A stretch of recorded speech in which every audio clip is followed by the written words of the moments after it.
రోజు రోజుకి మన దేశంలో ఆడవాళ్ళపై జరుగుతున్న సంఘటనలను చూస్తే ఆడపిల్లలను కనాలంటేనే భయం వేస్తుంది. ఒక నెల కిందట నంద్యాల జిల్లాలో ముగ్గురు మైనర్లు ఒక 8 ఏళ్ల బాలికను రేప్ చేసి ఆ డెడ్ బాడీని కనిపించకుండా పోలీసులను తప్పుదోవ పట్టించారు. మళ్ళీ ఆ పిల్లలకి తల్లిదండ్రుల సహకారం. ఒక 10-15 రోజుల కిందట కోల్కతాలో జూనియర్ డాక్టర్ని అతి కిరాతకంగా గ్యాంగ్ రేప్ చేసి చంపేశారు. దేశం మొత్తం ఒక్కసారిగా ఉలిక్కిపడింది.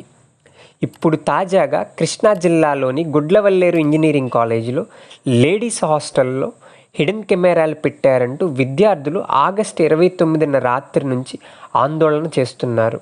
అసలు ఈ గొడవ ఎక్కడ మొదలైంది? ఇలా జరగడానికి కారణాలేంటి? ఇవన్నీ ఒక ఆరోపణలు మాత్రమే. ఆ కాలేజీలో బీటెక్ చదువుతున్న 2 విద్యార్థులు లవ్లో ఉండి ఓయో రూమ్కి వెళ్ళి అక్కడ వాళ్ళు తీసుకున్న వీడియోస్ బాయ్స్ గ్రూప్లో పెట్టాడు. వాళ్ళు ఇంకా వీడియోస్ కావాలని ఇతన్ని బ్లాక్మెయిల్ చేశారు. ఇది ఒక వెర్షన్. ఇంకో వెర్షన్ ఏంటంటే ఆ అమ్మాయిని ఈ అబ్బాయి బ్లాక్మెయిల్ చేశాడని, గర్ల్స్ వీడియోస్ ఇంకా కావాలని, లేదంటే మన వీడియోస్ని సోషల్ మీడియాలో పోస్ట్ చేస్తానని బెదిరించాడు. ఆ అమ్మాయి అతడు చెప్పినట్లు చేసింది. లేడీస్ వాష్రూమ్లో దాదాపుగా 28 హిడెన్ కెమెరాలను పెట్టింది. అతడు ల్యాప్టాప్కు కనెక్ట్ అయి ఉంటుంది. అతడు వాటిని వెబ్సైట్స్లో గ్రూప్స్లో అలా అమ్ముకుంటున్నాడు. ఈ విషయమై విద్యార్థులు కాలేజీ యాజమాన్యానికి ఫిర్యాదు చేసినా పట్టించుకోలేదంటున్నారు.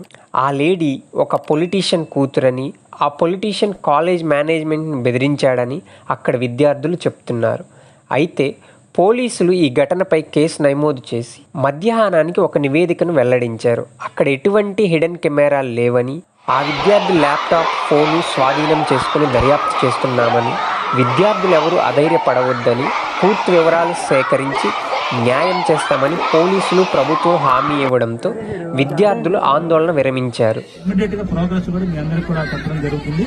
రాష్ట్ర ప్రభుత్వం దీన్ని ప్రత్యేకమైనటువంటి శ్రద్ధతో ఇమీడియట్గా టేకప్ చేసి నన్ను, కలెక్టర్ గారిని, అలాగే మినిస్టర్ గారు కూడా, అలాగే ఎమ్మెల్యే గారు, అలాగే వెంకటేశ్వర గారు వీళ్ళందరూ కూడా వచ్చారు. ఇదంతా కూడా మీ యొక్క కాన్ఫిడెన్స్ ని బిల్డ్ చేసేదానికి మేము మీ పక్క ఉన్నాము. ఏదన్నా అన్యాయం జరిగితే మీ అందరూ కూడా న్యాయం జరిగేదానికోసం మేము ఇప్పుడు ఉన్నాము. నాకు కూడా మన దేశంలో ఏ సంఘటన పైన ఆందోళన ఒక వారం 10 రోజులు బాగా హడావిడిగా కసిగా చేస్తారు. తర్వాత ప్రభుత్వాలు, పోలీసులు హామీలు ఇవ్వడంతో విరమిస్తారు. ఆ తర్వాత మెల్లగా అందరూ మర్చిపోతారు.